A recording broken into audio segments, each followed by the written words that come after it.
nor sinners in the assembly of the righteous. The Lord is my shepherd, I shall not want to.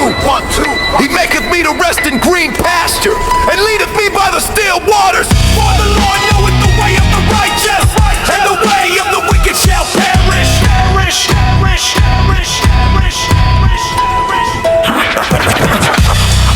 He restoreth my soul, and leadeth me in the paths of righteousness for his name's sake. For though I should walk through the valley of the shadow of death, I will fear no evil. For thou art with me, thy rod and thy staff, they comfort me. For the Lord knoweth the way of the righteous, and the way of the wicked shall perish. For thou dost prepare a table before me in the sight of mine adversaries. Thou dost anoint mine head with oil, and my cup runneth over. For the Lord knoweth the way of the righteous, and the way of the wicked shall perish.